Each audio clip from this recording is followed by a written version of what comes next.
Sweet and weird. That's how Petra Kvitova described what it felt like to win the premier mandatory event in Madrid on Saturday.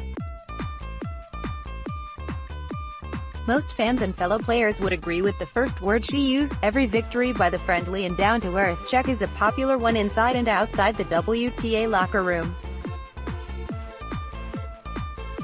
But judging by her history in Madrid, and her history so far in 2018, no victory by Kvitova can seem weird right now. 7-6, 6, 4-6, 6-3 win over Kiki Bertens, in 2 hours and 52 minutes, was her 11th straight in the last 14 days. It also left her with her tour best 30 match wins and 4 titles on the season, improved her record to 12-2 in 3-setters this year, and gave her 3 titles at the Caja Magica since 2011.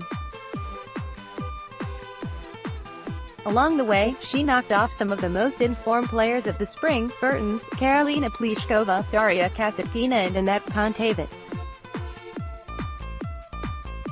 By the time her marathon with Bertens, a big fight, as she called it, had reached the start of the third set, Kvitova's face had turned bright red and her breathing had become labored. She was exhausted, she said.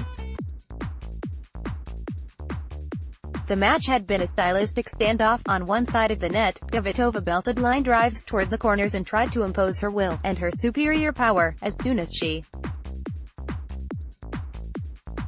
could. On the other side, Bertens did whatever it took: scramble, slide, hack, loop, drop and bunt the ball to make the rallies last a little longer, and make Kvitova run a little farther. When the match reached the latter stages of the third set, and Kvitova began to trudge across the court between points, it looked like Bertens' kitchen sink tactics would prevail. Until Kvitova suddenly broke for 5-3 and held at love with her most convincing service game of the match. How did she find the energy to make it across the finish line? I have no idea, Kvitova said with a laugh. She took it, quite literally, one shot at a time. I was really thinking that I can't do it anymore. But then, when you step on the shot again, you're just trying to hit the return, you play the rally, the serves, whatever. The fact that this was a final made all the difference to Kvitova, as it traditionally has. She's now a stellar 24-7 in title matches. There's something about seeing the shiny hardware on the court that makes her eyes, and her heart, get a little bigger. I love to play those finals because of the trophy, Kvitova said. That's what we're fighting for, all week, for the trophy. It's always pretty close, but pretty far as well. 2 weeks ago, Kvitova's countrywoman, Pliskova, won a clay court title in Stuttgart. Neither player is what you would call a dyed-in-the-wool dirtballer. If they can't win with offense, they usually can't win. But in Stuttgart and Madrid, each was forced to temper her normal, go-for-broke style and play with more patience. They were forced, in other words, to break their usual bad habits, and it worked for them.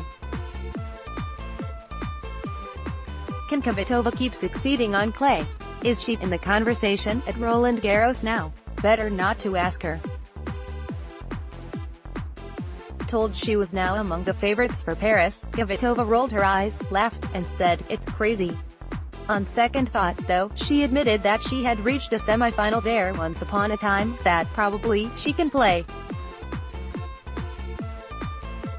well there, and that while there are maybe better players playing on the clay than her, we'll see what happens. It's normal and logical to wonder if the champion in Madrid could be the champion at Roland Garros. But for now, with Kvitova, it's also beside the point. And this is where the weird part of her comment comes in.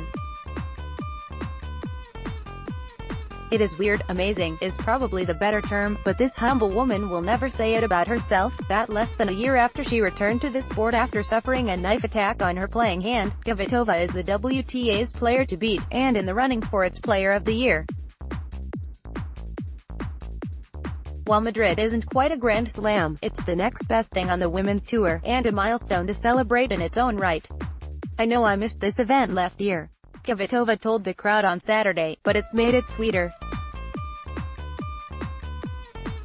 to be standing here with the trophy." Rather than look ahead and wonder what Kvitova can do in the future, it seems truer to the moment to look back at the last 12 months and wonder at what she's already done.